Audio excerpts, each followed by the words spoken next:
Me llamo James Washington, tengo 74 años, y todavía cargo con heridas que mis propios hijos me han dejado. Después de haber trabajado 43 años como supervisor en correos, creí que me había ganado respeto y dignidad en mis años dorados. Pero apenas 2 semanas después de enterrar a Beverly, ellos mismos se invitaron a lo que llamaron una reunión familiar. Entre mi café intacto y sus discursos ensayados, mi hijo David se inclinó hacia adelante, con su esposa Jennifer, blanca, asintiendo a su lado. «Papá, deberías sentirte afortunado de que siquiera nos preocupemos por ayudarte. El orgullo sirve de poco, lo que paga las cuentas es la practicidad». Yo simplemente dejé mi taza sobre la mesa y escuché. Esa noche, abrí la carpeta secreta de Beverly y llamé al abogado para activar el plan de Portugal. Antes de continuar con esta historia, dime en los comentarios desde dónde me estás viendo. Dale me gusta y suscríbete si alguna vez tuviste que enfrentarte a tu familia cuando subestimaron tu valor. Crecí en Birmingham, Alabama, donde mi generación aprendió a sobrevivir. Pero dentro de nuestra modesta casa de 3 habitaciones, con su pequeño porche y el jardín que Beverly cuidaba con tanto esmero, yo creía que mis hijos entendían que aquello era una fortaleza de amor y de planificación. Mi cocina, pintada de un amarillo pálido que Beverly impuso aunque yo la quería blanca, se convirtió en el campo de batalla donde intentaron subastar mi independencia. El teléfono había sonado a las 6 de la mañana, con la voz de David cargada de esa impaciencia contenida que conocía desde que era adolescente y me pedía dinero para gasolina. Pero ahora, con 42 años, ya no pedía. «Encontramos un comprador, papá. Esta casa es demasiado para ti solo». Ya habían calculado mi vida en hojas de Excel, medido mi valor en metros cuadrados, decidido que un hombre negro de mi edad no podía manejar sus propios asuntos. Suponían que estaba endeudado, como tantos de nuestros vecinos, daban por hecho que las facturas médicas de Beverly nos habían dejado en la ruina. Lo que no sabían era que Beverly Washington les llevaba 10 jugadas de ventaja desde hacía años y que me había enseñado a jugar ajedrez mientras ellos todavía aprendían a mover las fichas de las damas. «David», le dije con voz serena, «llevas planeando esto desde hace tiempo». «Eso se llama ser responsable», respondió. «No podemos esperar a que te pase algo». Dejé que la frase quedara suspendida en el aire, áspera y cruda, «hasta que te pase algo». «Gracias por tu preocupación», respondí con voz tan plana como la luz de la mañana sobre la encimera. «Lo pensaré». «Pero, papá». Colgué antes de que pudiera intentar venderme mi propia vida en viñetas. 1 hora más tarde, el BMW plateado de Jennifer entró en mi entrada con la precisión de un bisturí. Bajó del coche con una carpeta de cuero que probablemente costaba más que mi compra del mes, el cabello rubio recogido en lo que Beverly llamaba su moño de oficina. Todo en Jennifer gritaba eficiencia, los pantalones planchados, la sonrisa ensayada que nunca llegaba a los ojos. «James», dijo entrando sin esperar invitación, «espero que David no te haya molestado. Ya sabes cómo se pone cuando se preocupa». Extendió papeles por la mesa como una general desplegando mapas de guerra, documentos legales, proyecciones financieras, planos arquitectónicos. Los dibujos en tonos pastel mostraban lo que llamaban un apartamento en el sótano, pero yo solo veía una celda con una pequeña cocina. «Hemos diseñado tu espacio», dijo señalando con su dedo perfectamente cuidado. «Baño completo, entrada independiente, incluso una salita. Tendrías total privacidad y al mismo tiempo estarías cerca de la familia». «Privacidad». La palabra me supo a monedas de cobre. «Es realmente generoso», continuó con ese tono que los blancos adoptan justo antes de decirte lo que es mejor para ti. «La mayoría de la gente de tu edad, sobre todo en tus circunstancias, estaría agradecida por algo así». «Tus circunstancias. No las nuestras. Mías». Como si ser un hombre negro de 74 años automáticamente me convirtiera en un caso de caridad. «El análisis de mercado muestra que tu casa vale más de lo que piensas», añadió, empujando otro papel hacia mí. «Podríamos cubrir la reforma del sótano y aún sobraría para la educación de Zoe. Es un ganar-ganar para todos». «Ganar-ganar». Esa frase que en realidad significa que todos ganan menos la persona contra la que se juega. «Y David me comentó lo de la hipoteca», agregó con delicadeza. «Entendemos que quizá estés atrasado con los pagos. No hay vergüenza en eso». Las facturas médicas pueden arruinar incluso a los más previsores. Antes de que pudiera corregir su suposición, el Toyota Camry de mi hija Keisa se estacionó detrás del BMW. Bajó con el uniforme arrugado de enfermera tras un turno doble. A sus 40 años, caminaba con la dignidad cansada de una madre soltera que ha aprendido a luchar todas las batallas 2 veces. «Hola, papi», dijo besándome la mejilla. Su abrazo era una disculpa anticipada, como si ya supiera lo que venía.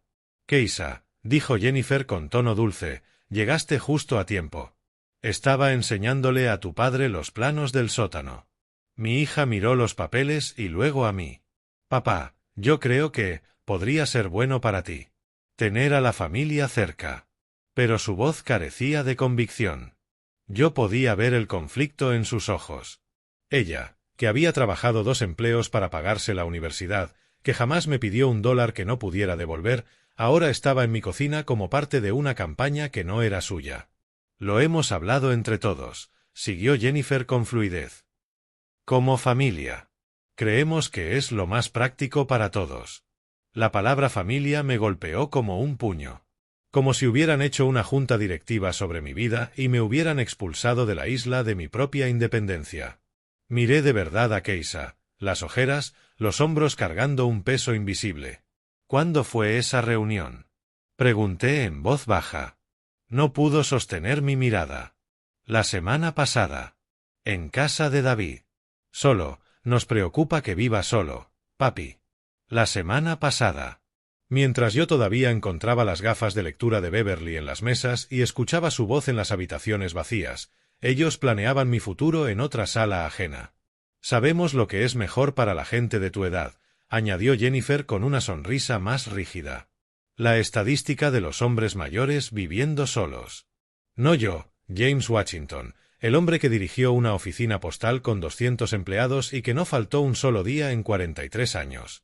Solo gente de mi edad. Una cifra que había que gestionar y reubicar. La claridad me golpeó. Esto no tenía nada que ver con mi bienestar. Se trataba de liquidar un activo que llevaba mi nombre. Y Beverly, que en paz descanse, lo había visto venir mucho antes que yo. Cuando se fueron, me quedé en el pasillo un buen rato. La luz de media mañana se filtraba por las ventanas y caía sobre las gafas de lectura de Beverly, dobladas con cuidado sobre un libro que jamás terminaría. Estiré la mano para tocarlas, pero me detuve. No estaba listo aún. Mis pies me llevaron a su estudio.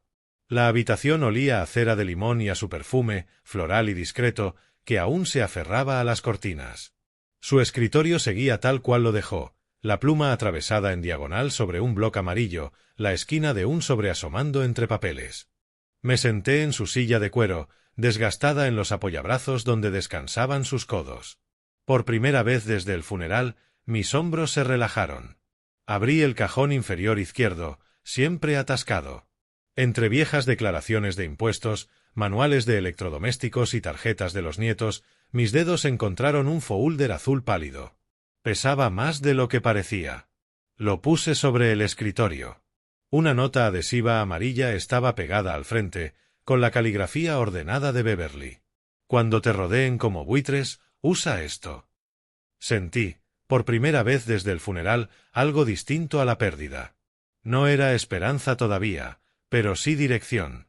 Al abrirlo, lo primero que vi fueron estados financieros. Cuentas bancarias que no conocía, todas a nombre de Beverly. Ninguna de las conjuntas de siempre. Un crédito local con $8,400, otro en un banco online con $12,200. Pequeñas sumas, pero lo suficiente para preguntarme por qué lo mantuvo en secreto. Debajo había documentos de propiedad. Mi respiración se detuvo al ver el primero, una escritura de una villa en el Algarve, Portugal, comprada 10 años atrás. Nombre de la dueña, Beverly Marie Washington. Sin mención a mí. La siguiente hoja era de un bufete en Lisboa, confirmando el valor actual de la propiedad y ofreciendo manejar un contrato de alquiler. Beverly había escrito de su puño y letra, «Aún no. Mantener en privado». Más pólizas de seguro de vida. Algunas con David y Keisa como beneficiarios. Pero una destacaba, más reciente, menor, con una sola beneficiaria, Zoe Washington. sin incluir a sus padres. Me recliné en la silla. Beverly nunca olvidaba nada. Si lo ocultó, fue estrategia. En la parte trasera del folder encontré una carta fechada 2 años atrás. James, si estás leyendo esto, ya no estoy. Y si tengo razón, las llamadas ya empezaron. Se acercarán, no porque te necesiten, sino porque quieren lo que construimos. Yo lo he visto en sus comentarios, en cómo preguntan por el dinero, en la forma en que cuentan lo que aún no les pertenece. Tú siempre les diste el beneficio de la duda. Yo lo dejé de dar hace mucho tiempo. La casa es tuya. Ya está pagada. Pero sabía que intentarían convencerte de que no puedes solo. Por eso hay un segundo plan. La villa en Portugal es para ti, aunque no figure aún en los papeles. Encontrarás instrucciones detrás. Síguelas si necesitas desaparecer un tiempo. A veces, la única forma de ganar es no jugar. No dejes que nuestros hijos confundan tu bondad con debilidad, James. Y que no confundan herencia con derecho. Aprenderán la diferencia entre querer algo y ganárselo. Beverly sonaba en mi cabeza, calmada, segura, sin rabia, solo certeza. En el bolsillo trasero del folder había una hoja mecanografiada con contactos del bufete de Lisboa, una mujer llamada Anna Santos como cuidadora y una llave pegada con cinta. Junto a ella, otra nota manuscrita: confía en Anna. Me debe la vida. Algún día te contaré. Dejé caer el papel sobre el escritorio. Mi mente ardía. Beverly había visto la tormenta antes de que yo viera las nubes. Ella observó cómo nuestros hijos empezaban a calcular nuestro valor, mientras yo solo me enorgullecía de sus logros.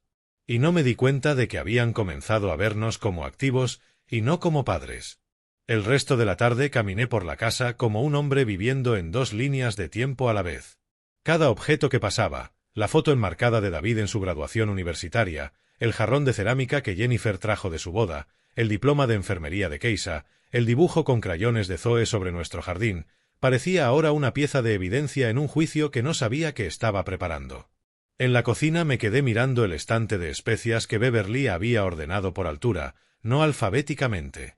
Siempre decía que así se veía mejor. Ahora me preguntaba cuántas pequeñas decisiones había tomado, deliberadas y firmes, que yo nunca cuestioné. Me serví un vaso de agua y lo bebí mientras observaba desde el fregadero cómo la luz de la tarde convertía el jardín en oro. Recordé la última conversación que tuve con Beverly sobre los niños, antes de que enfermara. Ellos te quieren, le dije, molesto porque había estado distante con David en su última visita. Quieren la versión de mí que los ayuda, respondió ella. La versión que siempre dice que sí. En ese momento lo tomé como uno de sus arranques sombríos. Ahora, esas palabras regresaban a mi mente como una advertencia que había ignorado. Esa noche, David volvió a llamar. No contesté. Me dejó un mensaje. Papá, piensa en lo que te dije. Podemos hacer esto fácil para ti. No lo hagas más difícil de lo que tiene que ser. Fácil para él, tal vez. 1 hora después, Jennifer mandó un mensaje. Iremos el sábado a hablar. Lleva a Zoe. Será bueno verla. La frase no pasó desapercibida. Lleva a Zoe.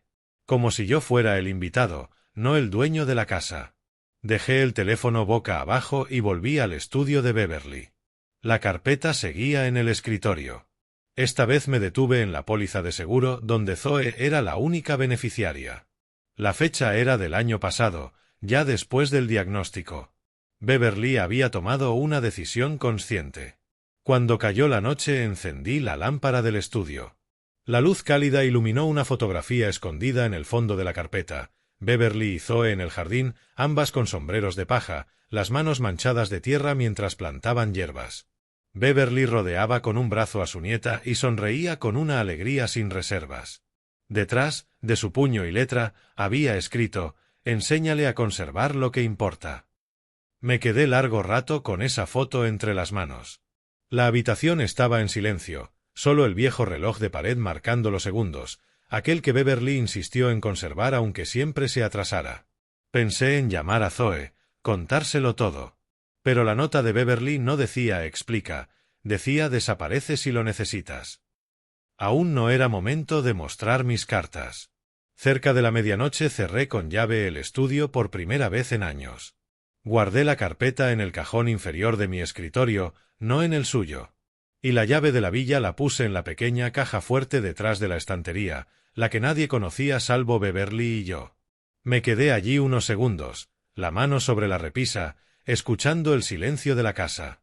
En la oscuridad, casi pude oír su voz: no tienes que pelear de la forma en que ellos esperan. A la mañana siguiente desperté antes del amanecer. Preparé café, lo bebí esta vez, y me senté a la mesa de la cocina con un bloc de notas. Dibujé 2 columnas, lo que ellos saben y lo que no saben. La primera lista era corta. La segunda, mucho más larga de lo que imaginaba.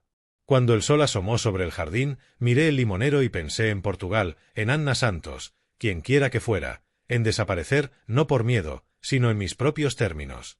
Por primera vez desde el funeral, sentí algo agudo bajo la pena.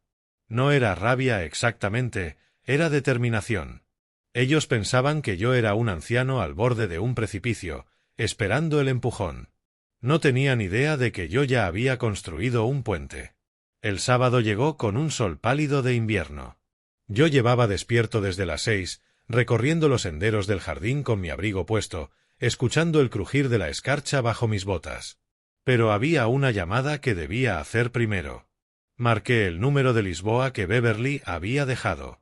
El tono internacional sonaba como un corazón latiendo en otro idioma. Cuando la línea se abrió, una voz femenina respondió con un ligero acento portugués. «¿Hola? ¿Anna Santos?», pregunté, con voz más firme de lo que sentía. «Sí, soy Anna.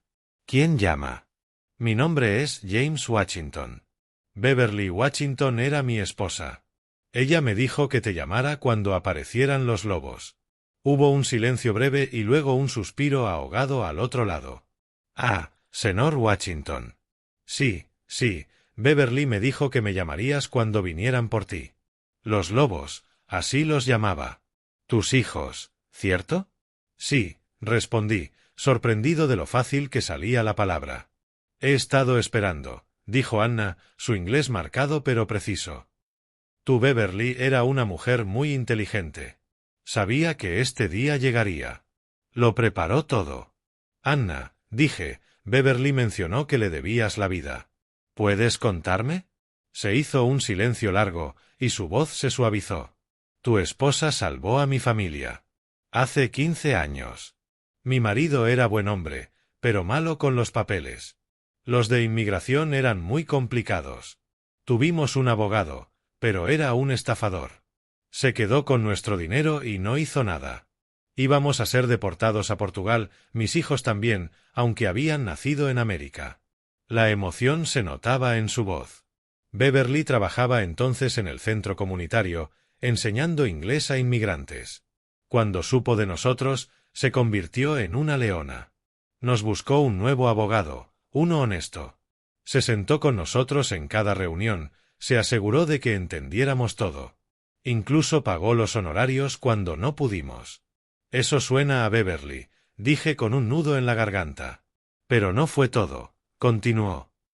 «Cuando el juez de inmigración se puso difícil, tu Beverly escribió cartas, hizo llamadas, luchó por nosotros como si fuéramos de su familia. Gracias a ella, mis hijos se quedaron en Estados Unidos. Fueron a la universidad. Mi hija es doctora ahora. Mi hijo, maestro. Todo gracias a tu Beverly». Cerré los ojos. La vi en mi mente, fuerte y protectora, defendiendo a personas casi desconocidas simplemente porque era lo correcto.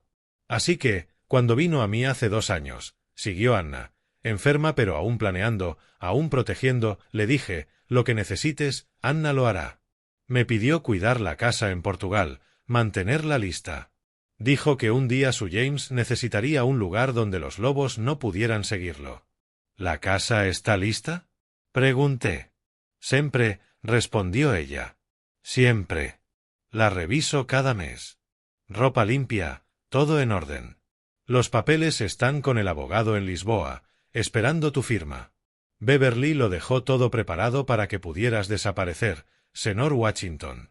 Para que pudieras tener paz». Sentí un cambio en el pecho, Un peso que no sabía que cargaba empezaba a levantarse. Anna, dije, creo que ha llegado el momento. Sim, respondió, y pude escuchar la sonrisa en su voz. Llamaré hoy a Lisboa. Los documentos estarán listos cuando llegues. ¿Y señor Washington? ¿Sí? Tú, Beverly, tenía razón sobre los lobos. Pero también tenía razón sobre ti. Eres más fuerte de lo que ellos creen. Cuando colgamos, me quedé en el estudio de Beverly, mirando el jardín que habíamos construido juntos. El limonero necesitaba poda, pero ya no sería yo quien lo hiciera. Tenía un avión que tomar. Por primera vez desde el funeral, sentí que podía respirar. A la mañana siguiente no esperé a David ni a Jennifer con sus hojas de cálculo ni sus planos de sótano. Yo tenía mi propia cita. La oficina de Peter Klein estaba en un edificio de ladrillo restaurado en el centro, de esos que transmiten competencia sin necesidad de ostentar. Encontré su nombre en la agenda de Beverly, escrito con su letra cuidadosa junto a una nota: confía en el proceso, no en las apariencias. Su recepcionista, una mujer negra de mediana edad y ojos amables, me ofreció café y agua. Tomé ambos, por respeto al ritual. Cuando Peter salió, era más joven de lo que imaginaba, quizá 50 años, con la serenidad de alguien que había aprendido que la mayoría de los problemas legales en realidad eran problemas humanos disfrazados. Señor Washington, dijo estrechándome la mano, lamento su pérdida. Beverly era una mujer extraordinaria. ¿La conocía? Consultó conmigo sobre planificación patrimonial hace 3 años. Muy minuciosa, muy decidida. Me dijo que se estaba preparando para una guerra que aún no había comenzado. Nos sentamos en la sala de juntas y puse la carpeta azul de Beverly sobre la mesa. Creo que la guerra ya empezó, le dije. Peter revisó los documentos con calma, su expresión tornándose más interesada con cada página. Cuando llegó a la escritura de la casa, se detuvo y me miró. Ella transfirió toda la propiedad a su nombre hace 2 años. Escritura de renuncia, registrada correctamente, sin cargas. Sus hijos no tienen ningún derecho legal sobre esta casa. No lo sabía, dije. Ella lo estaba protegiendo, respondió. Beverly me habló de las expectativas financieras de su familia. También me contó de sus experiencias con la discriminación en vivienda cuando era joven. Los recuerdos me golpearon. 1975, intentando comprar nuestra primera casa, mostrándonos propiedades en barrios más adecuados, retrasando misteriosamente las solicitudes de crédito. Fue Beverly quien investigó las leyes de vivienda justa, documentó cada práctica discriminatoria y luchó hasta que conseguimos la casa donde planeábamos criar a nuestros hijos. Aprendió el sistema para vencerlo, continuó Peter. Y lo enseñó lo suficiente para que ahora podamos ganarle de nuevo. Sacó un bloc y comenzó a escribir. Esto es lo que vamos a hacer. Primero, cartas de cese inmediato a cualquier agente inmobiliario con el que sus hijos hayan contactado. No tienen autoridad para vender su casa, y seguir intentándolo constituye una interferencia ilícita. Ellos dicen que ya encontraron un comprador, dije. Lo que encontraron fue una decepción, replicó con sequedad. Segundo, vamos a registrar formalmente en el condado que usted es el único propietario y que cualquier intento de venta sin su consentimiento es fraudulento. Lo observé trabajar, el bolígrafo moviéndose con la precisión de un cirujano. Hay algo más, le dije, y le conté sobre la amenaza de tutela legal. El gesto de Peter se endureció. Esa es una acusación seria si no hay pruebas. Las tutelas están para proteger a adultos vulnerables, no convenientes. ¿Tiene alguna incapacidad cognitiva, señor Washington? Ninguna. ¿Historial de irresponsabilidad financiera? 43 años en el Servicio Federal, crédito impecable, ni bancarrotas ni deudas mayores. ¿Alguna condición médica que afecte su juicio? Hipertensión, controlada con medicación. Nada más. Peter tomó más notas.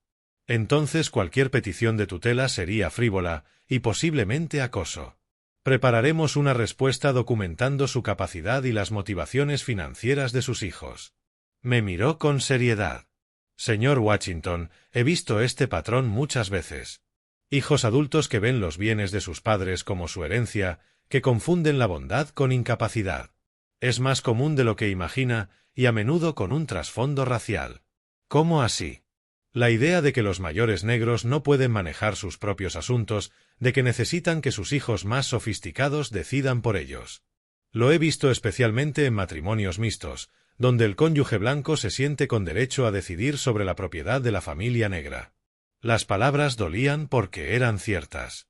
El tono condescendiente de Jennifer, su suposición casual de que yo no podía entender documentos financieros, sus referencias patronizantes a la gente de mi edad. Beverly también lo vio, añadió Peter. Fue muy clara en protegerlo de lo que ella llamaba robo bien intencionado. Recogió los papeles y se puso de pie. Tendré estos documentos listos y registrados antes de que termine el día. Las cartas saldrán por correo certificado. Cualquier agente inmobiliario que insista en seguir adelante enfrentará consecuencias legales. ¿Cuánto tiempo tomará todo esto? Pregunté. El papeleo, unas horas.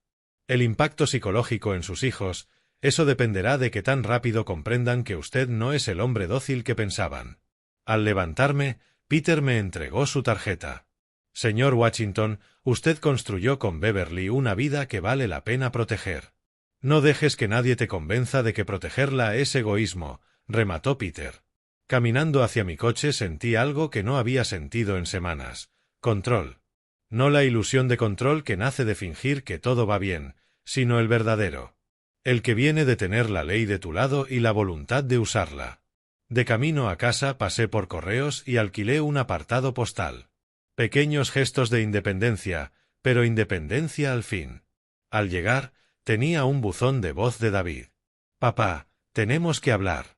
Jennifer oyó que te reuniste con abogados. No hace falta. Podemos arreglarlo como familia. Familia. La palabra había perdido su calidez y se había convertido en un arma. Borré el mensaje y fui al estudio de Beverly. La luz de la tarde entraba de lado por las ventanas y, por primera vez desde el funeral, la habitación se sentía en paz, no en pena. Abrí la carpeta y volví a mirar la foto de Beverly y Zoe en el jardín. Enséñale a conservar lo que importa, había escrito Beverly. La lección ya estaba en marcha. El jueves amaneció con un cielo del color de la piedra mojada. Me desperté sabiendo que ese sería el día del choque. A las 8:30 en punto llamó David. Papá, tenemos que vernos. Hoy. Esta tontería del abogado tiene que parar. En mi casa, a las 2, dije. Trae a quien quieras. A las 2 exactas, el SUV de David se detuvo frente a mi entrada, seguido del BMW de Jennifer y un tercer coche que no reconocí. David bajó primero, la mandíbula de cemento. Tras él, Jennifer y un hombre con traje caro que gritaba abogado desde el corte perfecto de pelo hasta los zapatos italianos. Entraron en mi cocina como un tribunal. Papá, este es Jeff Morrison, soltó David sin saludo. Es el abogado de la familia desde hace años. Jeff me tendió la mano con la calidez calculada de quien se gana la vida domesticando conversaciones difíciles. Señor Washington, David y Jennifer me han puesto al tanto. Estoy aquí para mediar lo que parece un malentendido. No hay malentendido, respondí, sentado en mi mesa. Sus clientes quieren vender mi casa sin mi consentimiento. Jeff sonrió como sonríen algunos abogados blancos a los hombres negros que creen poder manejar. Creo que hay confusión sobre las intenciones de la familia. Todos quieren lo mejor para usted. ¿Todos? Pregunté. ¿Quiénes son todos? David se inclinó. Papá, no estás pensando con claridad desde que mamá murió. El duelo afecta el juicio, sobre todo a tu edad. ¿Mi edad? Repetí. ¿Qué de mi edad te preocupa? Jeff entró suave. Señor Washington, las estadísticas muestran que los mayores, especialmente tras perder a su cónyuge, tienen dificultades con decisiones financieras complejas. Sus hijos solo intentan protegerlo de posibles errores. ¿Protegerme de qué exactamente? De tomar decisiones de las que puedas arrepentirte, dijo Jennifer. La casa es una gran responsabilidad. Mantenimiento, impuestos, la soledad. ¿Soledad? Dije. ¿Así llaman ahora a la independencia? Jeff sacó una carpeta. He revisado información pública de su propiedad. La carga fiscal representa una parte significativa de sus ingresos fijos. ¿Y cómo sabe usted mis ingresos? Bueno, titubeó. David comentó que su pensión y el seguro social probablemente no cubren todos sus gastos. David comentó, repetí. ¿Qué más comentó David? Recobró el aplomo. Mire, todos queremos lo mismo, un futuro seguro y cómodo para usted. El apartamento del sótano es bastante generoso. Generoso, dije. Un sótano. A David se le acabó la paciencia. Papá, deja de jugar. Intentamos ayudarte. Si no escuchas razones, tendremos que buscar otras opciones. ¿Qué opciones? La tutela legal, dijo Jeff con suavidad. Es una solución común cuando una persona mayor no puede manejar bien sus asuntos. Las palabras quedaron suspendidas como humo de incendio. Miré a mi hijo, el hombre que yo crié, amenazando con declararme incapaz para controlar mi propiedad. ¿De verdad harías eso? Pregunté en voz baja. Solo si nos obligas, dijo David. Vives en el pasado. Esta casa es demasiado para ti. Necesitas ayuda para tomar decisiones racionales. ¿Decisiones racionales? Saqué el teléfono del bolsillo de la camisa y lo dejé sobre la mesa. El punto rojo de grabación era visible. La habitación se volvió silencio. ¿Nos estás grabando? Exclamó Jennifer. Estoy preservando conversaciones, respondí. Para mi protección. Jeff perdió el gesto profesional. Señor Washington, en este estado grabar sin consentimiento es legal, lo interrumpí, cuando una de las partes consiente. Yo consiento grabar mis conversaciones en mi casa. Miré a David. Acabas de amenazar con declararme incapaz para controlar mi propiedad. Esa amenaza ya está preservada en varios dispositivos, con copia en la nube, y será parte de mi defensa cuando intenten cumplirla. David palideció. Papá, yo no quise. Quisiste exactamente lo que dijiste, lo corté. Jeff, como oficial de la corte, acabas de participar en lo que suena a conspiración para despojar a un anciano de sus derechos de propiedad. ¿Cómo crees que se verá ante un juez? Jeff se puso de pie de golpe. Creo que esta reunión ha terminado. ¿Coincido? Dije. David, Jennifer, escuchen bien, no voy a vender mi casa. No voy a mudarme a su sótano. No voy a cederles mis decisiones financieras. Y si emprenden acciones legales para forzarme, me defenderé con todos los recursos a mi alcance. Jeff ya iba hacia la puerta. David, Jennifer, debemos replantear nuestro enfoque. ¿Nuestro enfoque? Saltó David. Ya no hay nuestro, zanjó Jeff. No puedo representarlos en una tutela contra alguien claramente competente y con sus amenazas documentadas. Eso sería suicidio profesional. Al salir, Jennifer se volvió una última vez. James, por favor, no lo hagas más difícil de lo necesario. Yo no lo hago nada, dije. Lo hacen ustedes. Me quedé un buen rato en la cocina mirando el teléfono sobre la mesa. La grabación se había detenido sola, pero el daño estaba hecho. En 10 minutos se había roto la ilusión de unidad familiar. Y, por primera vez desde el funeral de Beverly, me sentí yo otra vez. No el viudo manejable que querían, sino James Washington, el hombre que enfrentó discriminación en vivienda, racismo en el trabajo y todo lo demás que la vida le lanzó. Beverly tenía razón sobre los lobos. Y también tenía razón sobre mí. Esa noche supe que había otra conversación pendiente y no podía esperar. Me senté en la mesa con el teléfono en la mano y abrí el contacto de Zoe. Era hora de decirle la verdad de todo, incluida alguna que sospechaba la sorprendería. Marqué. Contestó al segundo tono, con la energía luminosa de sus 19 años, de quien aún cree que el mundo es, en el fondo, justo. Abuelo. Justo estaba pensando en ti. Mamá dijo que hoy tuvieron una reunión familiar. La tuvimos, dije. Zoe, voy a preguntarte algo y quiero que me sea sincera. Está bien, respondió, y la escuché acomodarse en un sitio más tranquilo. El dinero que te he estado enviando para la universidad. $500 al mes desde hace 2 años. Te está llegando, ¿verdad? Silencio. No del cómodo. Abuelo, ¿Qué dinero? Se me heló el estómago. Zoe, te he estado depositando 500 cada mes desde que empezaste segundo. Transferencia directa a tu cuenta. Yo, titubeó. Sí recibo depósitos, pero mamá me dijo que eran de ella y papá. Que estaban haciendo sacrificios, trabajando horas extra para ayudarme. Cerré los ojos. Beverly había acertado en todo. ¿Estás diciendo que ese dinero es tuyo? Cada dólar, dije en voz baja. 12.000 en 2 años.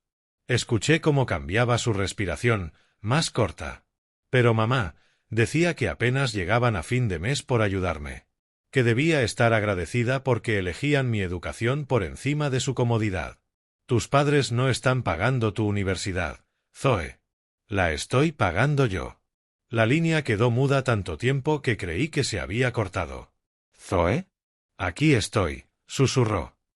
Es que, no entiendo. ¿Por qué mentirían? Porque en nuestra familia el orgullo es complicado, dije. Tu madre creció viendo a sus padres y a otros luchar. Aprendió que pedir ayuda era debilidad y ayudar, fuerza. Quería que la vieras como la fuerte.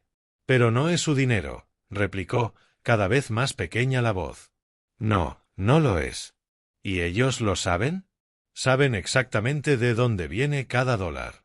La oí llorar. No el llanto dramático de una ruptura adolescente, sino el llanto quieto de cuando el suelo se te mueve bajo los pies. Abuelo, les escribí tarjetas de agradecimiento. Les conté a mis amigas lo increíbles que eran, lo mucho que trabajaban por mi educación. Me sentía culpable cada vez que compraba algo que no era estrictamente necesario. Lo sé, cariño. ¿Y desde cuándo pasa esto? ¿Solo el dinero de la universidad? Dudé, pero ella merecía toda la verdad. Tu madre ha estado gestionando mi ayuda a la familia por años. Cuando te sacaron las muelas del juicio, cuando el negocio de tu padre tuvo problemas, cuando tu coche se averió. Yo ayudé, pero ellos se llevaron el crédito. Dios mío, exhaló. Por eso están tan enfadados con lo de la casa. Están acostumbrados a acceder a tu dinero. Chica lista. Nieta de Beverly, sin duda. Hay algo más que debes entender, Zoe.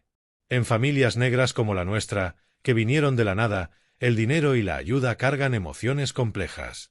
Tus padres no son malas personas, pero han confundido orgullo con honestidad. ¿Qué quieres decir? Tu madre aprendió que aceptar ayuda es vergonzoso, como si fuera un fracaso. Pero dar ayuda te hace fuerte, digna de respeto. Así que, cuando yo ayudo, ella necesita creer que en realidad ayuda a ella. Eso está mal, dijo, franca. Es humano, respondí. Pero también es injusto, sobre todo cuando implica mentirte. ¿Y papá? ¿Él lo sabe? Siempre ha sabido de dónde sale el dinero. Pero le resulta más fácil dejar que tu madre narre la historia, sobre todo cuando esa historia los deja bien. Zoe se quedó callada. Cuando habló de nuevo, su voz sonaba distinta. Más mayor. Por eso quieren vender tu casa. Creen que tu dinero les pertenece. En parte, sí. ¿Y lo del sótano? Una forma de controlar mis gastos y seguir teniendo acceso a mis recursos. ¡Qué asco!, dijo, y me enorgulleció su enojo. Enojo del bueno. Zoe, quiero que sepas que ayudarte ha sido una de las mayores alegrías de mi vida. Tu educación, tu futuro, valen cada centavo. Pero mereces saber quién lo hace posible. ¿Abuelo? Sí, cariño. Vuelvo a casa este fin de semana. Y voy a tener unas palabras con mis padres. No tienes por qué. Sí, debo. Me dejaron sentirme culpable por usar un dinero que ni siquiera era suyo. Me dejaron escribirles cartas de agradecimiento por sacrificios que nunca hicieron. No es solo mentirme, me hicieron cómplice de la mentira. Después de colgar, me quedé en la cocina sintiendo algo inesperado. Alivio. No solo porque Zoe sabía la verdad, sino porque entendía lo que significaba.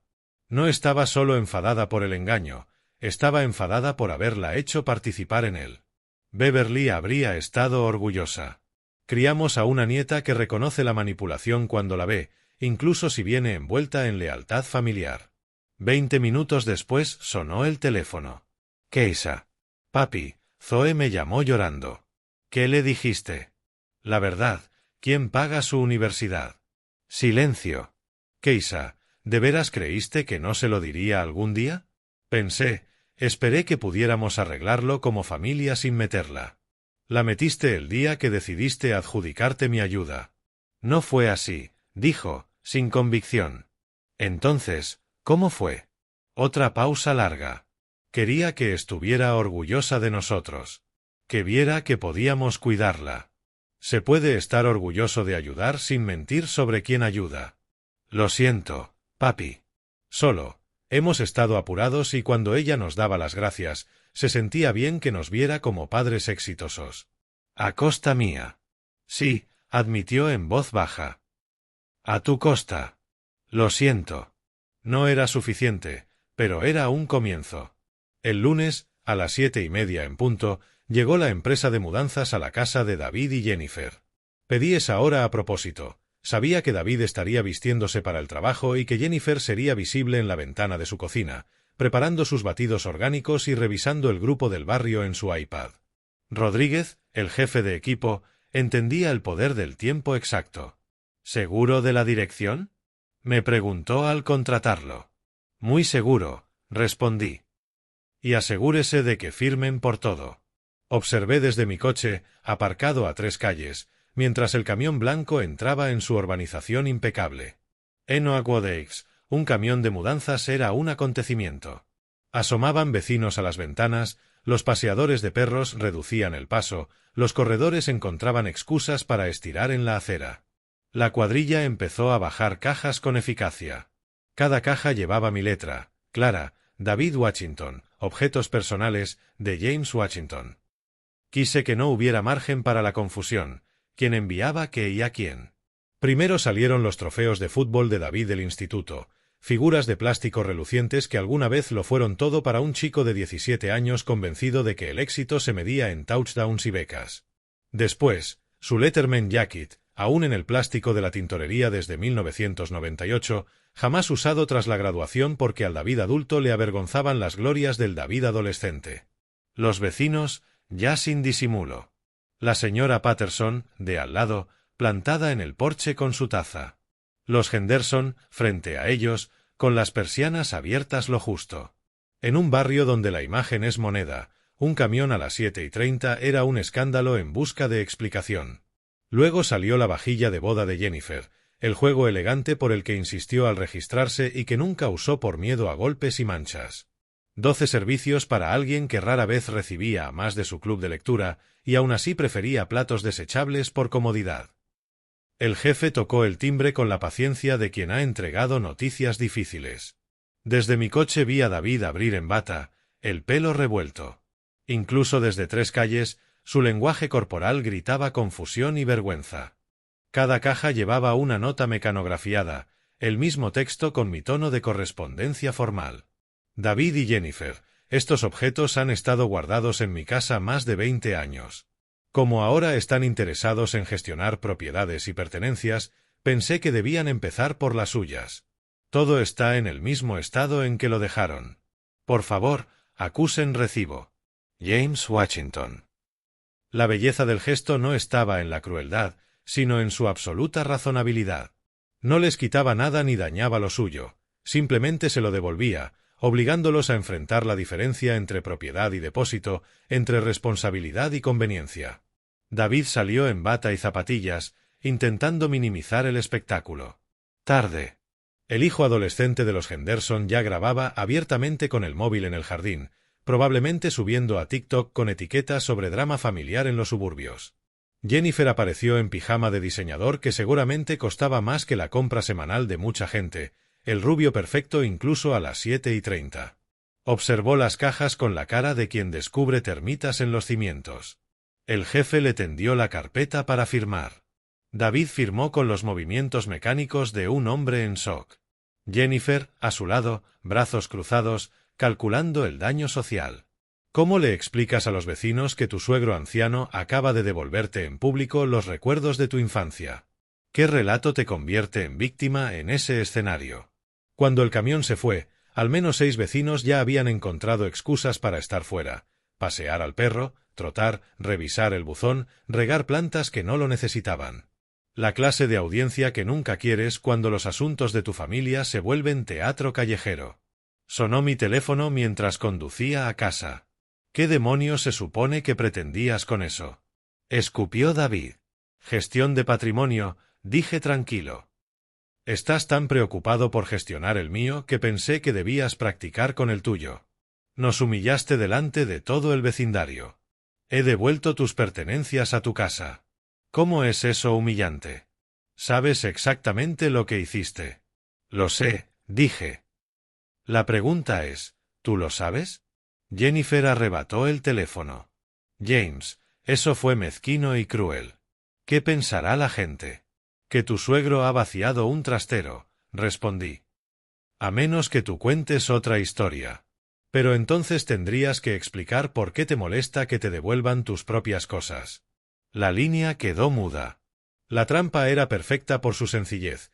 Quejarse implicaba admitir que veían mi casa como su guardamuebles y que nunca pensaron asumir responsabilidad por lo abandonado. Esto no cambia nada, dijo David cuando recuperó el teléfono. Seguimos pensando que vender es la mejor opción. Puedes pensar lo que quieras, respondí. Desde tu casa. Con tus cosas. Colgué y conduje de regreso, pasando junto al jardín que Beverly y yo construimos, el limonero que aún pedía poda, la vida que había protegido con nada más que un camión de mudanzas y el timín perfecto. A veces los golpes más devastadores son los que, desde fuera, parecen amabilidad. Que los vecinos se pregunten por qué los exitosos David y Jennifer Washington están tan molestos por recibir cajas con sus propias pertenencias de un suegro considerado. La respuesta a esa pregunta les diría todo lo que necesitaban saber sobre en qué se habían convertido mis hijos. David llegó a mi casa 40 minutos después de que el camión dejara la suya. Frenó el BMW en mi entrada con el aspaviento de quien olvida por un momento que vive bajo normas de la Asociación de Propietarios. Jennifer venía detrás, con el rímel corrido como pintura de guerra manchada por la derrota. No tocaron. David usó la llave de repuesto que jamás devolvió cuando ayudaba a Beverly con los tratamientos, irrumpiendo en mi cocina como si encabezara una redada. ¿Qué clase de juego enfermo es este?, gritó, rojo de rabia y vergüenza pública. Jennifer se desplomó en una silla, sollozando entre las manos. Los vecinos, James. Todos mirando. La señora Patterson preguntó si tenemos problemas de dinero. ¿Los tienen?, pregunté, sereno, sentado en mi mesa con la carpeta azul de Beverly abierta frente a mí. Ese no es el punto. David golpeó la mesa y la taza de Beverly dio un brinco. Nos hiciste quedar como mantenidos ante todo el vecindario. ¿De veras? ¿O devolví vuestra propiedad a vuestra casa como un suegro considerado? Sabes exactamente lo que hiciste, dijo Jennifer entre lágrimas. Nos humillaste. Nos hiciste parecer que te hemos estado usando. ¿Me han estado usando? La pregunta quedó flotando como humo. David abrió y cerró la boca sin sonido. Jennifer lloró más fuerte. Eso pensé, dije en voz baja. Ahora siéntense, los dos. Es momento de que conozcan el resto de su herencia. Algo en mi tono hizo que David se sentara al fin. Saqué el documento que había reservado para ese instante, la segunda escritura que Beverly había registrado 6 meses antes de morir. Tu madre era una mujer lista, empecé. Más de lo que nadie le reconoció. Vio venir este día, os observó calcular lo que heredaríais mientras aún respiraba. Deslicé la escritura por la mesa. Esta casa, y las 2 acres en las que se asienta, ya no son mías para vender. David agarró el papel, leyéndolo a toda prisa. ¿Qué es esto? Un fideicomiso de conservación, dije. Registrado en el condado 6 meses antes de que tu madre muriera. La propiedad queda protegida de por vida, no se vende, no se desarrolla. Se mantiene como hogar familiar en perpetuidad. Eso es imposible, dijo Jennifer, secándose los ojos. Revisamos los registros públicos. Revisaron los registros que sabían buscar, corregí. Tu madre fue muy cuidadosa con los tiempos y los trámites. La cara de David viraba a morado. No puedes regalar nuestra herencia. Yo no regalé nada, respondí. Tu abuela lo hizo. Y no lo regaló, lo preservó. Para la persona adecuada. Saqué otro documento. Zoe Washington figura como única beneficiaria y futura fiduciaria del Washington Family Conservation Trust. Heredará no solo la casa, sino la responsabilidad de mantenerla para las siguientes generaciones. El silencio fue profundo. Oí el tic-tac del reloj, el zumbido del frigorífico, un perro ladrando a lo lejos. —¿Zoe? —susurró Jennifer. —Pero es solo una niña. Tiene 19, dije. Suficiente para votar, para servir en el ejército y para entender la diferencia entre herencia y derecho adquirido. David recuperó la voz. —Esto es una locura. ¿Nos estás dejando fuera por completo? No dejo fuera a nadie, dije. Tu abuela decidió antes de morir, basándose en lo que observó de vuestro carácter. Creyó que Zoe sería mejor guardiana de esta propiedad que cualquiera de ustedes dos. ¿Basándose en qué? Exigió Jennifer. En verla pasar los veranos aquí ayudando en el jardín mientras ustedes se quejaban de los impuestos. En verla preguntar ¿qué puedo hacer? Mientras ustedes preguntaban ¿qué puedo sacar? En entender que hay cosas más importantes que el dinero. Me levanté y miré por la ventana al jardín que Beverly y yo levantamos. Tu abuela solía decir algo que no comprendí hasta hace poco. En esta familia a veces tratamos a los mayores como activos, no como ancestros. Se refería a sus padres, a los míos, a cómo familias como la nuestra pierden el respeto persiguiendo recursos.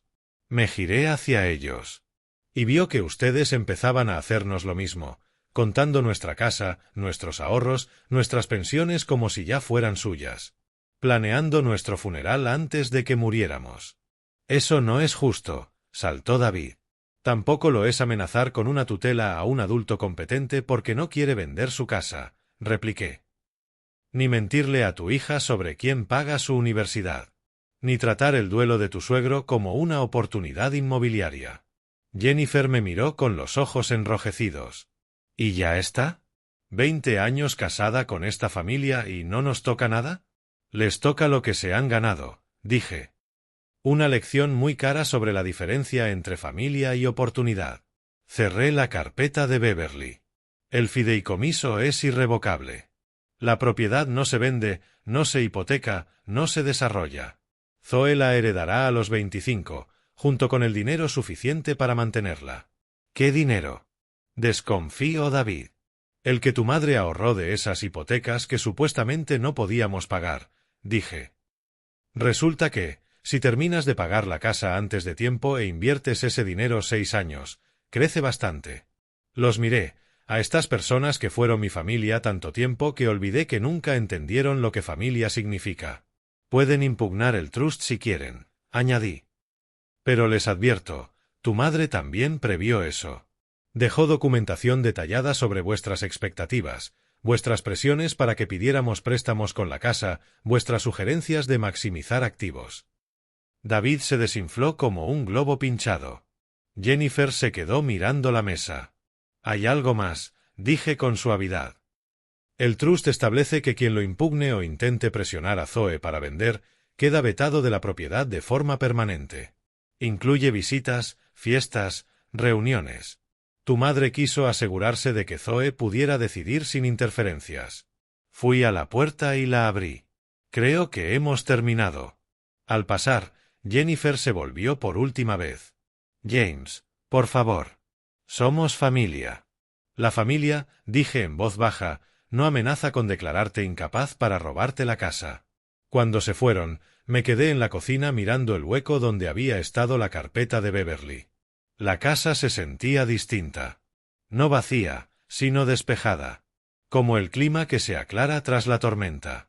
Llamé a Zoe. ¿Abuelo? ¿Cómo fue? El plan de tu abuela funcionó a la perfección. ¿Y ahora qué? Miré el jardín, el limonero aún pidiendo tijera, el romero que Beverly plantó el año en que Zoe nació. Ahora, dije, vuelves a casa y te enseño a cuidar lo que importa. 3 días después estaba en mi dormitorio con una maleta abierta sobre la cama, mirando la ropa que me llevaría a mi nueva vida. 2 semanas de camisas, pantalones, ropa interior, calcetines. El neceser que Beverly me regaló en nuestro 20º aniversario porque amaba el olor a sándalo. Una foto, Beverly y yo en Myrtle Beach, 1987, riendo por algo que no recuerdo pero aún siento. La noche anterior hablé con Anna. «Estoy listo». «Siempre», respondió. «Siempre. La casa te espera». Mi billete era para el jueves por la mañana. Solo ida a Faro, con escala en Newark. Usé la tarjeta del fondo de viajes de Beverly, la que había rotulado, para cuando nos atrevamos. Qué curioso, atreverse se parece mucho a huir, hasta que entiendes que en realidad corres hacia algo. Doblaba la última camisa cuando oí la puerta. Llaves, pasos de quien todavía cree que puede entrar y salir a su antojo. ¿Abuelo? La voz de Zoe llenó la casa, firme y tímida a la vez. La encontré en la cocina, junto a un dufle que parecía armado a toda prisa. Llevaba el pelo en una coleta desordenada y la expresión de quien ha tomado una decisión que asusta y emociona por igual. ¿Te vas a algún sitio?, pregunté.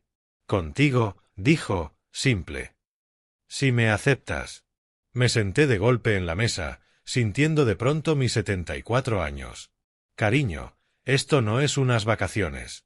No voy a volver. Lo sé. Se sentó enfrente, las manos cruzadas como quien reza o se prepara para la batalla. Abuelo, he pensado en lo que escribió la abuela. Sobre enseñarme a conservar lo que importa. ¿Y? Eso no puedo aprenderlo de mis padres. Me han enseñado que lo que importa es lo que los demás piensan, lo que te hace parecer exitoso, lo que te mantiene cómoda. Su voz se hizo más firme con cada palabra. Pero la abuela sabía otra cosa, que lo que importa es lo que proteges, lo que construyes, lo que transmites. Miré a esta chica, esta joven, con los ojos de Beverly y su propia inteligencia feroz. ¿Y la universidad? Hablé con mi asesor. Puedo tomar un gap year, quizá transferirme a una universidad portuguesa. Aprender el idioma, ayudarte a instalarte, descubrir que quiero estudiar yo, no lo que esperan los demás. Tus padres nunca me lo perdonarán. Zoe soltó una risa seca, con una amargura que me dolió por lo que mis hijos le enseñaron.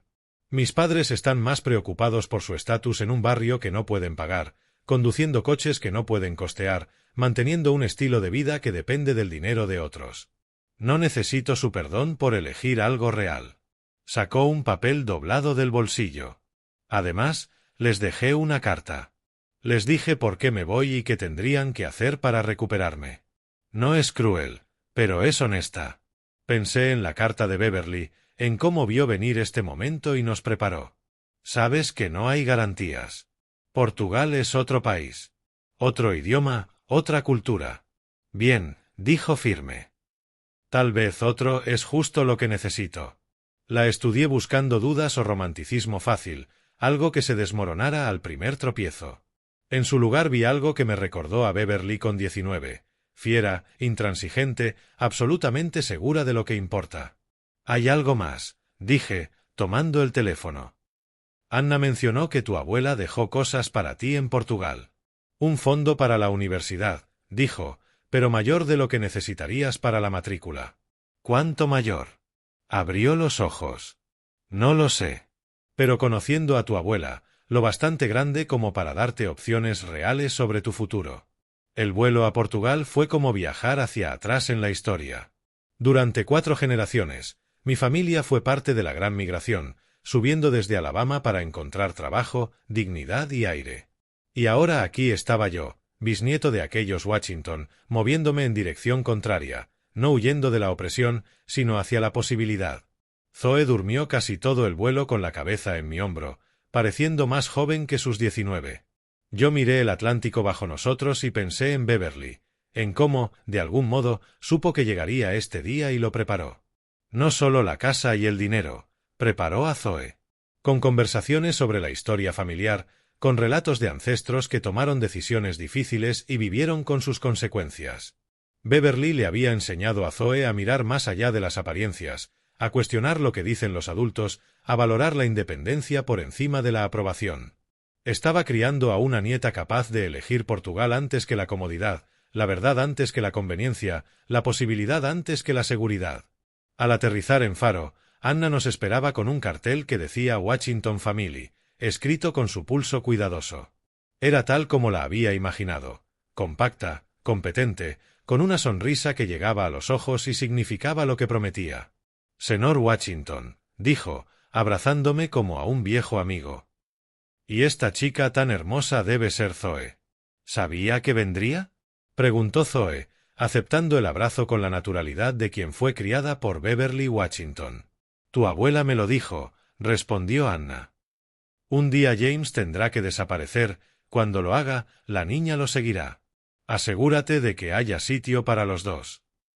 Condujimos por un campo de postal, casas blancas salpicando colinas verdes, olivos más viejos que Estados Unidos. Anna nos señaló referencias, mercados, la playa donde se bañaban los locales, los cafés donde nos presentaría como la familia de Beverly. Tu abuela vino una vez, le contó a Zoe al tomar el camino de muros de piedra. Hace 2 años, enferma pero peleando.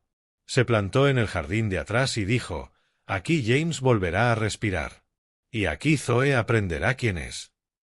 La casa apareció tras una curva, paredes blancas, contraventanas azules, tejas rojas curadas por 100 tormentas portuguesas. La bugambilla desbordaba los muros como una celebración púrpura. Casa, dijo Anna, simplemente. Miré a Zoe, los ojos abiertos de asombro ante el lugar que su abuela nos había elegido. ¿Qué te parece? Creo, dijo despacio, que la abuela sabía exactamente lo que hacía. Aquella noche, después de que Anna nos dejara sábanas limpias, un cuenco de limones y la promesa de volver por la mañana, Zoe y yo nos sentamos en la terraza a ver el Mediterráneo pasar de azul a negro. Abuelo, preguntó, ¿crees que intentarán encontrarnos? Con el tiempo, dije. Pero para entonces estaremos listos. ¿Listos para qué? Pensé en la carta de Beverly, en el trust de conservación, en el fondo universitario esperando en un banco portugués, en todas las maneras en que preparó este momento sin que lo entendiéramos. Listos para mostrarles la diferencia entre una familia que te posee y una familia que te libera. Zoe apoyó la cabeza en mi hombro, como en el avión, y sentí algo que no había sentido desde que Beverly murió, el futuro abriéndose en lugar de cerrarse. Mañana empezaríamos portugués. Mañana exploraríamos el pueblo, conoceríamos a los vecinos, comenzaríamos a construir una vida que fuera nuestra y no de las expectativas ajenas. Pero esa noche nos quedamos en el aire tibio, escuchando el mar, 2 generaciones de Washington por fin libres de averiguar quiénes somos cuando nadie lleva la cuenta. La casa era todo lo que Anna había prometido y más de lo que me prepararon las cartas de Beverly. Paredes blancas que atrapaban la luz de la mañana con delicadeza, contraventanas azules pintadas por alguien que entendía la diferencia entre decorar e invitar, el tejado de barro envejecido con la dignidad de lo hecho para durar. Por dentro, suelos de terracota fresca, honestos bajo los pies. El salón se abría a una vista de olivares que caían hasta el Mediterráneo, y comprendí por qué Beverly eligió este lugar. No exigía nada salvo presencia. Tu Beverly venía durante los tratamientos, dijo Anna, guiándonos por las estancias. 3 veces, sin decirle a nadie. Se sentaba horas en la terraza, planeando. ¿Planeando qué? Preguntó Zoe, pasando los dedos por las estanterías, llenas ya de libros en portugués e inglés. Planeándoles a ustedes, respondió Anna.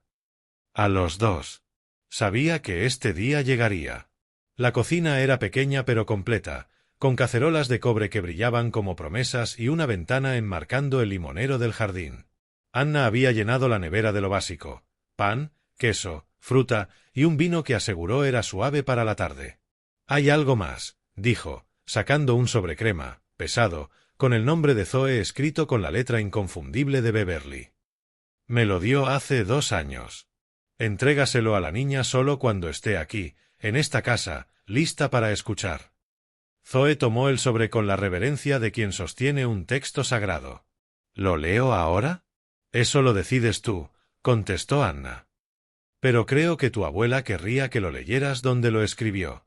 Nos condujo a un escritorio junto a la ventana, colocado para ver el jardín al escribir. La madera estaba pulida por el uso. Pude imaginar a Beverly ahí, en sus visitas secretas, planeando nuestra escapada. Zoe se sentó y abrió el sobre. Le vi la cara transitar de la curiosidad al reconocimiento y luego a algo más hondo. Al terminar, me miró con lágrimas en los ojos. Lo sabía, dijo en voz baja. Sabía exactamente lo que harían, lo que yo sentiría y lo que necesitaba oír. ¿Qué dice? Zoe carraspeó y leyó. Mi querida Zoe, si lees esto es que tu abuelo ha hecho algo muy valiente y tú has sido lo bastante valiente para seguirlo.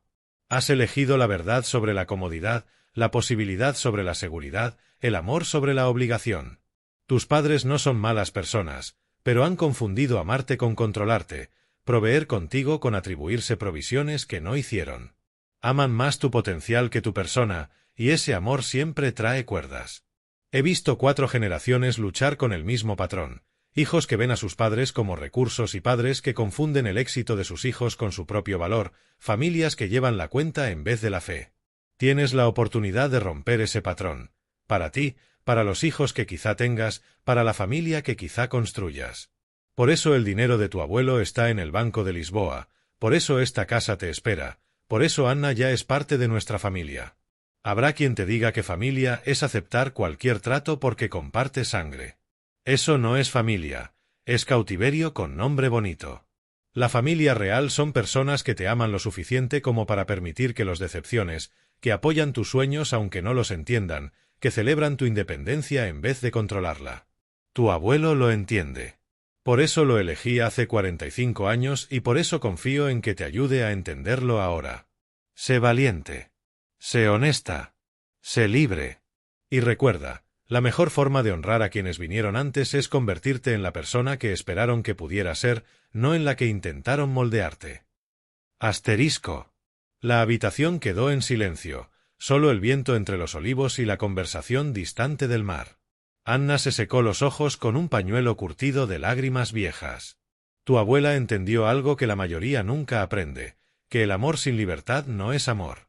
Es posesión. Se acercó a la ventana.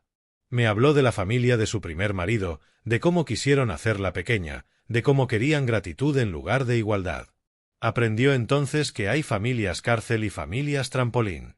¿Qué clase de familia estamos construyendo aquí?, preguntó Zoe. Anna sonrió como quien encontró su respuesta tras mucha vida. La que te enseña a volar, no la que te corta las alas. Pasamos la tarde recorriendo casa y jardín. Anna nos enseñó dónde estaba el calentador, cómo domar la ducha caprichosa, qué plantas pedían agua a diario y cuáles preferían la distancia. Información práctica, transmitida con el cariño de quien hereda saberes de familia. El romero lo plantó Beverly con sus manos. Señaló el arbusto, robusto junto a la puerta de la cocina. Dijo que le recordaría a James su hogar. Y el limonero, lo eligió porque Zoe debía aprender que algunas cosas tardan, pero merecen la espera. Al caer la tarde, Anna se despidió. Mañana iremos al banco en Lisboa. El regalo de tu abuela te espera. Luego al mercado, a conocer gente, a empezar su vida portuguesa. Tras su partida, Zoe y yo nos sentamos en la terraza con el vino suave. El Mediterráneo delante, vasto, paciente, indiferente a nuestros pequeños dramas. Abuelo, dijo Zoe, ¿crees que elegimos bien? Pensé en mi casa en América, en el jardín que construimos y que nuestros hijos quisieron subastar por partes. Creo, respondí al fin, que tu abuela pasó 2 años preparando este momento. Compró esta casa, aprendió la ley portuguesa, se hizo amiga de Anna, abrió cuentas, escribió cartas que aún vamos encontrando. Si Beverly Washington creyó que esta era la decisión correcta, lo era. Zoe se recostó y miró unas estrellas que aquí brillaban más. Quiero aprender portugués.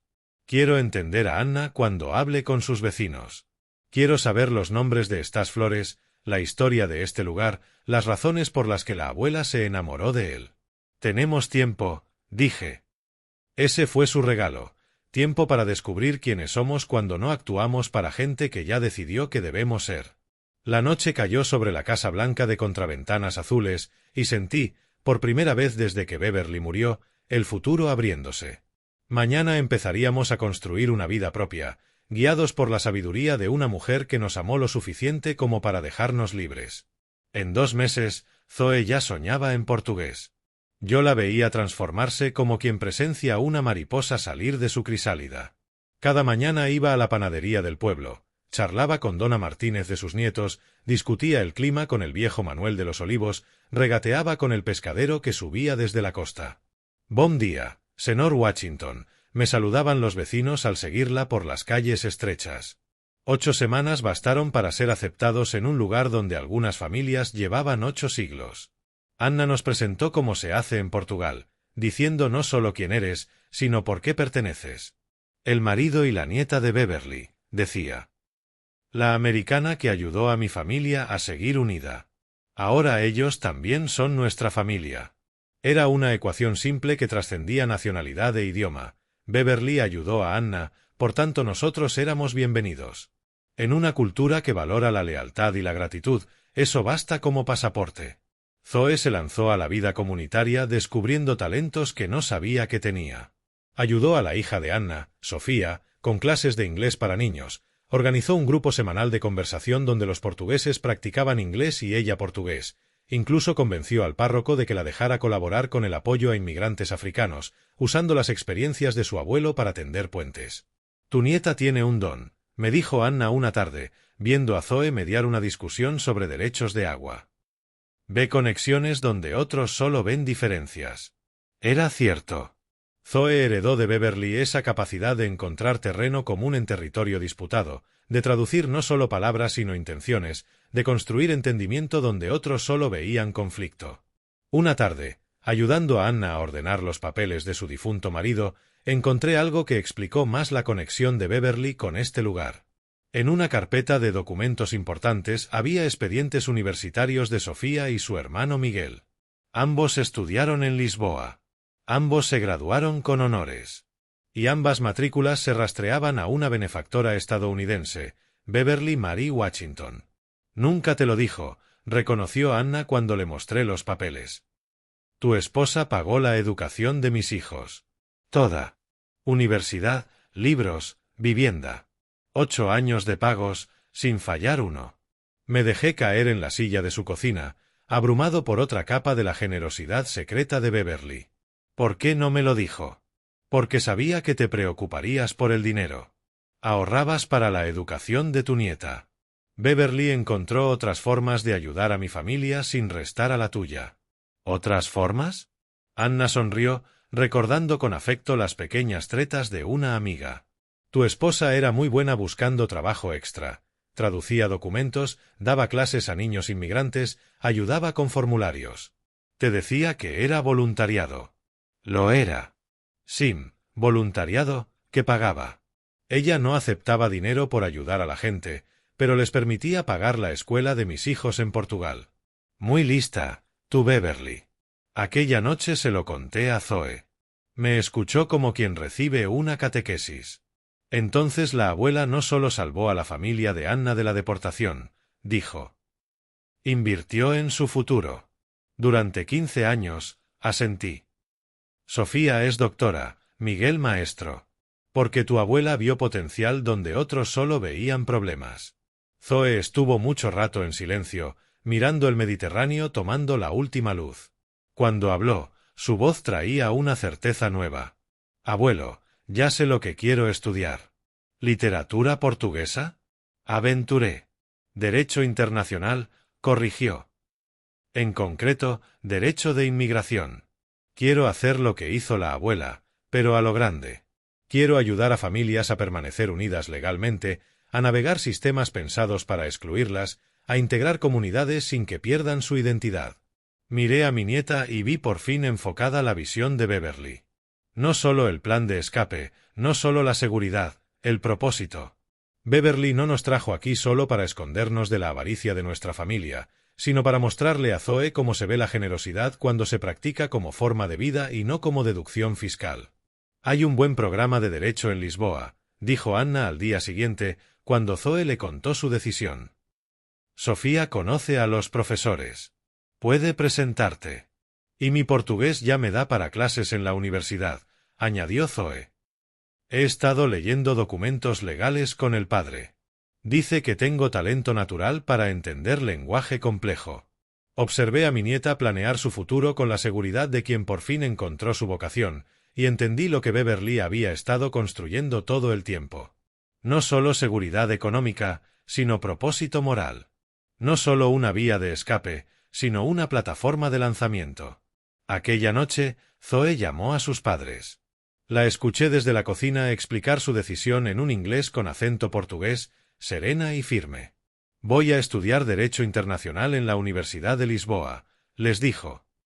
El abuelo me ayuda con la solicitud y la hija de Anna me prepara para las pruebas de acceso. No escuché su respuesta, pero la réplica de Zoe fue clara. No, no necesito vuestro permiso. Y no, no necesito vuestro dinero. La abuela dejó todo resuelto. Cuando colgó, me encontró preparando la cena. No están contentos, dijo, simple. ¿Y tú? Se tomó la pregunta en serio, como Beverly le enseñó a tomarse las preguntas importantes. No soy feliz en la forma en que ellos quieren que sea feliz, respondió al fin. Pero soy feliz en la forma en que la abuela quería, la que nace de saber que estás construyendo algo que importa. Ahí estaba la diferencia entre la familia que dejamos y la que estábamos construyendo. Una medía la felicidad por la obediencia, la otra, por la contribución. Una valoraba la comodidad, la otra, el carácter. Beverly sabía qué clase de familia necesitaba Zoe para convertirse en quien estaba llamada a ser. 6 meses después de nuestra aventura portuguesa, recibí una videollamada de un número que reconocí pero que no sonaba desde hacía semanas. La cara de Keisa apareció en pantalla y supe de inmediato que algo había cambiado. Se la veía cansada, pero era el cansancio limpio del trabajo duro, no el desgaste frágil de quien evita la verdad. Papi, dijo, sin el filo defensivo al que me había acostumbrado. ¿Podemos hablar? Zoe estaba en la mesa, repasando textos legales en portugués para el examen de ingreso. Levantó la vista al oír la voz de su madre, pero no se acercó. Chica lista, aprendió que hay conversaciones que necesitan aire. Podemos, le dije. Pero quiero que sepas de entrada que no voy a volver ni a cambiar de opinión sobre la casa. Lo sé, apresuró Keisa. No llamo por eso. Llamo para pedir perdón. De verdad. No de ese que incluye explicarte por qué estaba bien que yo estuviera mal. Dejé el teléfono en la encimera, donde Zoe y yo podíamos verla. Te escucho. He estado yendo a terapia. Empezó. Empecé justo después de que te fueras. Al principio fui porque estaba enfadada contigo por dejarme mal delante de mi hija. Pero la doctora Martínez tiene esa forma de preguntar que te hace ver las cosas diferente. Hizo una pausa. Me pidió que rastreara cuando dejé de verte como mi padre y empecé a verte como un recurso. Cuando dejé de preguntar qué necesitabas y empecé a calcular qué podías proveer. ¿Cuándo pasó? Pregunté suave. Cuando Jennifer entró en la familia, dijo, con una honestidad que cuesta. Tan segura hablando de finanzas, de maximizar activos, de pensar estratégicamente. Empecé a mirar a la familia con sus ojos, y sus ojos ven todo como oportunidad u obstáculo. Zoe cerró el libro y se inclinó. Mamá, dejaste que convirtiera al abuelo en un plan de jubilación. Lo hice, admitió Keisa, y esa admisión simple pesó más que cualquier discurso. Y te dejé a ti como la excusa. Cada vez que nos adjudicábamos la ayuda del abuelo, te enseñábamos que amar es apropiarse de la generosidad ajena. Vi en la pantalla algo que no veía desde que era niña. Arrepentimiento genuino, sin teatro. ¿Qué quieres de mí, Keisa? Permiso para ganarme de nuevo tu confianza, dijo.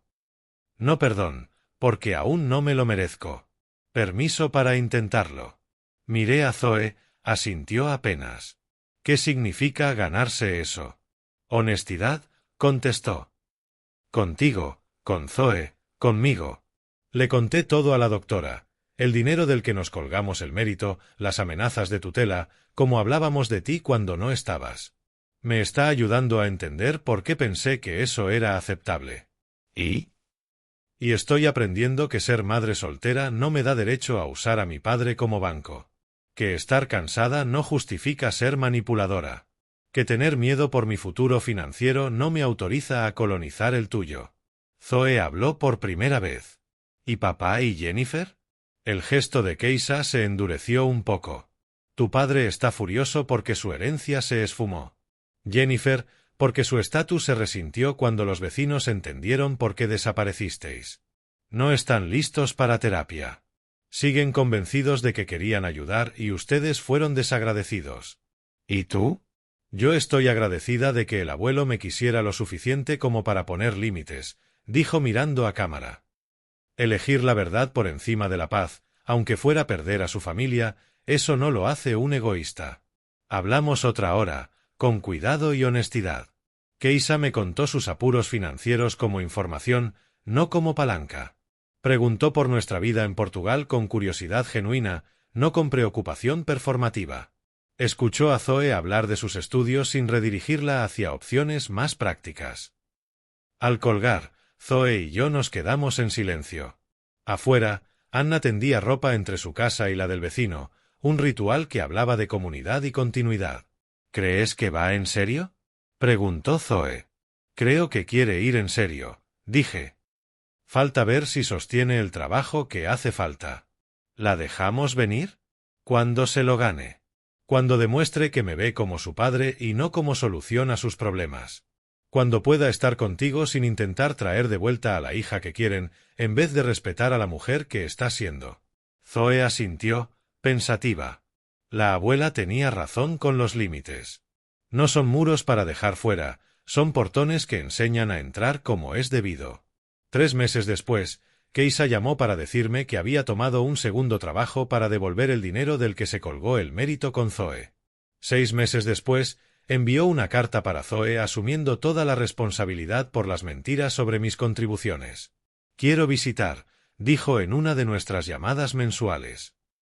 No para convencerte de que vuelvas, ni para revisar cómo manejas tu dinero. Quiero ver a mi padre y conocer a la versión de mi hija que es lo bastante valiente como para construirse su propia vida. Cuando estés lista, le dije, el portón estará abierto. Algunas reconciliaciones son rápidas, al calor de la emoción y el alivio. Otras se construyen despacio, una conversación honesta a la vez, un límite respetado a la vez, una decisión a la vez de priorizar la relación por encima de la conveniencia. Keisa aprendía que el amor no va de obtener lo que quieres de la gente, va de ayudarlos a convertirse en quienes deben ser, aunque eso sea incómodamente distinto a lo que tú esperabas. Beverly estaría orgullosa del avance, lento, difícil, honesto, hacia una familia que libera en lugar de atar. 1 año después de nuestra llegada a Portugal, estaba en el jardín de la Casa Blanca mirando a Zoe practicar portugués con el nieto de Anna, de visita desde Lisboa. La conversación fluía entre idiomas como agua encontrando su curso, y me asombraba lo natural que era para ella vivir en 2 mundos a la vez. El fondo que Beverly reservó para Zoe maduró en su 20º cumpleaños, volviéndola independiente de un modo que nada tenía que ver con las expectativas de sus padres ni con mi caridad. $200.000, cuidadosamente invertidos durante los años en que Beverly planificó nuestra salida. Suficientes para estudiar donde quisiera, construir la vida que imaginara y no volver a calcular el costo de decepcionar a quien dice amarte. Quiero usar una parte para ampliar el programa de asistencia legal de Anna, me dijo cuando los abogados de Lisboa le explicaron su herencia. A la abuela le habría encantado. Tenía razón. Beverly habría amado ver a su nieta elegir generosidad sobre seguridad, propósito sobre comodidad. Keisa ya había venido 2 veces, con cuidado y respeto, alojándose en un hotel pequeño del pueblo en vez de asumir que podía ocupar nuestro espacio. Las conversaciones seguían siendo delicadas, pero reales de una forma que nuestra dinámica anterior nunca permitió. Aprendía a ver a Zoe como adulta y a verme a mí como persona, no como recurso. El matrimonio de David y Jennifer no sobrevivió a que se supiera que su estilo de vida estaba subvencionado por el hombre al que intentaron encerrar en un sótano. El divorcio fue agrio y público, peleado por bienes que nunca fueron del todo suyos. Sus vecinos de Oakwood Heights tuvieron el escándalo que esperaban, y ambos aprendieron la lección que duele. El estatus social construido con dinero prestado se derrumba en cuanto se corta el préstamo. Pero esa ya era su historia y sus consecuencias. Yo había enseñado lo que pude sobre dignidad, respeto y la diferencia entre amor y propiedad. Aprenderlo o no ya no era mi responsabilidad. Por las tardes, Zoe y yo nos sentábamos en la terraza con vino y queso, viendo al Mediterráneo sostener la última luz. Esas charlas se volvieron mi posgrado en paternidad, enseñándome lo que habría querido saber cuando mis hijos eran pequeños. La diferencia entre ayudar y facilitar la dependencia, le dije una noche, es si tu ayuda hace a alguien más fuerte o más dependiente. Y la diferencia entre amor y control, contestó, es si celebras la independencia de alguien o intentas impedirla. Ambos aprendimos la última lección de Beverly. El mayor regalo que puedes darle a alguien es la fortaleza para vivir sin ti, y la sabiduría de elegir estar contigo de todos modos. Bajo las estrellas portuguesas pensé en el hombre que fui un año atrás, de pie en una cocina americana mientras sus hijos subastaban su dignidad. Ese hombre me parecía un desconocido, alguien que fui y ya superé. Beverly sabía que llegaría este día. Sabía que a veces la única forma de salvar una familia es dejarla, que a veces la única manera de enseñar amor es retenerlo hasta que se ofrezca libremente, que a veces el acto de fe más grande es confiar en que los que criaste encuentren por sí mismos el camino de vuelta a los valores que intentaste inculcarles. Zoe se quedó dormida leyendo textos legales en portugués, y la arropé con la manta que Beverly trajo en una de sus visitas secretas. Mañana despertaría para seguir construyendo una vida enteramente suya, financiada por la previsión de su abuela y guiada por principios que no se compran ni se venden. La casa se asentó a nuestro alrededor con la satisfacción de un lugar donde la gente puede convertirse en quien está llamada a ser. A lo lejos, el mar seguía su conversación eterna con la orilla, hablando el idioma de la constancia y el cambio, del trabajo paciente que convierte piedra en arena. Pensé en llamar a Keisa para compartir ese momento de paz y posibilidad. Decidí esperar. Hay regalos que se reciben mejor cuando no se esperan, cuando llegan como sorpresa y no como obligación. La última luz se apagó sobre el Mediterráneo y entré a preparar el sueño. Mañana traerá palabras nuevas en portugués, conceptos legales nuevos para Zoe, y nuevas maneras de entender lo que significa construir una familia basada en la elección y no en la circunstancia. El plan de Beverly funcionó a la perfección. Nos dio no solo seguridad financiera, sino claridad moral, no solo un refugio, sino una razón para esperar. Al enseñarnos a irnos, nos enseñó a amar. Al dejarnos libres, nos mostró cómo construir algo digno de ser protegido. La casa blanca de contraventanas azules nos sostuvo otra noche, y me dormí con el sonido del mar, agradecido por la mujer que nos amó lo suficiente como para prepararnos para una vida que ella nunca vería, pero que hizo posible. La verdadera riqueza familiar no se mide en propiedades o herencias, sino en dignidad, respeto y la sabiduría de distinguir entre amor y manipulación. Beverly Washington entendió que, a veces, el mayor regalo que puedes darle a los tuyos es la fuerza para mantenerse en pie a solas cuando haga falta. Enseñó que la sabiduría de los mayores no nace de tolerar faltas de respeto, sino de poner límites que protegen tu legado y el carácter de quienes lo heredarán. La herencia real que dejó no fue dinero ni casas, sino el ejemplo de que la autoestima nunca es demasiado cara y que el amor familiar jamás debería exigirte que te hagas pequeño para que otros estén cómodos. Antes de irte, hazte esta pregunta: ¿la gente en tu vida ama quién eres o ama lo que haces por ellos? Si esta historia te inspiró a evaluar tu propia dinámica familiar, suscríbete para más historias sobre valentía, límites y la diferencia entre ayudar y habilitar la dependencia.